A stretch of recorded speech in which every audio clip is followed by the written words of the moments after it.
You know, the motto of Prager University is you give us 5 minutes and we'll give you a semester. Well, I took many semesters on the question of the Middle East conflict. I was at the Middle East Institute, in fact, at Columbia University. That's where I did my graduate work. Semester after semester discussing the Middle East conflict as if it were the most complex conflict in the world, when in fact it's probably the easiest conflict in the world to describe. It may be the hardest to solve, but it really is the easiest to describe. And really, in a nutshell, this is what it is. Israel would like to exist and recognizes the right of the Palestinians to have a state. The Palestinians, however, and many other Muslims and Arabs, do not recognize the right of a Jewish state of Israel to exist. Every poll among Palestinians shows that the majority of Palestinians want there to be no Jewish state of Israel, doesn't believe that it should exist or had any basis for being.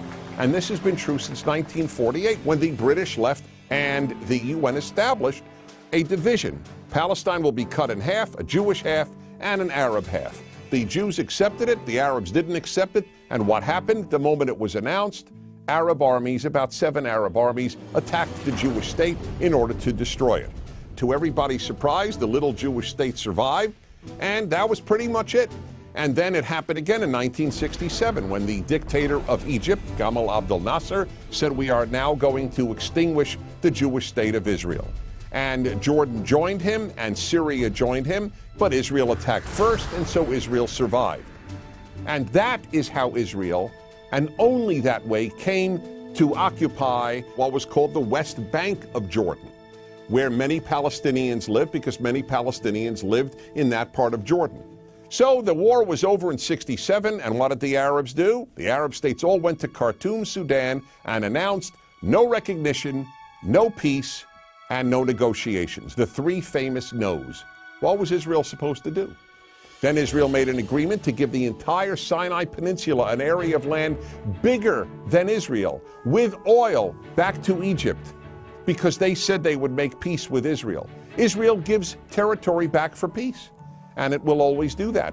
But is there really a desire for peace on the part of Israel's enemies, which broadcast after broadcast on TV and radio in the Palestinian areas is about how Jews should be killed and how Allah wants Jews to be killed? That's the typical broadcast on Palestinian television. And so it's not hard to explain the Middle East dispute. One side wants the other dead. You know what the motto of Hamas is? The motto of Hamas is, we love death as much as the Jews love life. Now you tell me, how is Israel supposed to make peace when people believe what Hamas believes? Now here is one of the most important things nobody talks about. Everybody talks about a Palestinian state. Why didn't anybody talk about a Palestinian state while the Palestinians lived under Jordanian rule? Because the truth is, people started talking about a Palestinian state once the Palestinians were under Israeli rule, because it was always a way to destroy the Jewish state of Israel. And I say Jewish state because that's what it is. There are many, many Arab states, but there's only one Jewish state. It is about the size of New Jersey. In fact, Israel is the size of El Salvador. El Salvador. And yet, if a Martian came to the earth and they visited the United Nations, or they read the world's newspapers or watched world television, they would believe that the biggest problem on earth is a state the size of New Jersey and El Salvador, this state of Israel. This preoccupation with a little democratic, humane state is absolutely irrational. And here's another question to be asked. If Israel tomorrow put down its arms and said, we will fight no more, what would happen?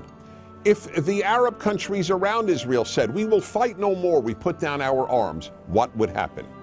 In the first case, there would be an immediate destruction of the state of Israel, with mass murder of the Jews of Israel. In the second scenario I presented, where the Arabs put down their arms and said, we just want peace, there would be peace the next Wednesday. The fact is, as I said at the outset, it is a very simple problem to describe. One side wants the other dead. And if they didn't, there would be peace. And yet, please remember this. There has never been, never in the history of the world, a state in that area in what is called geographically Palestine that was not Jewish. Israel is the third autonomous Jewish state to exist in that area. There was never an autonomous Arab state. There was never an autonomous Muslim state. There was never an autonomous any other state. That's the issue. Why can't a little state the size of El Salvador that calls itself Israel be allowed to exist? That, in a nutshell, is the Middle East problem. I'm Dennis Prager.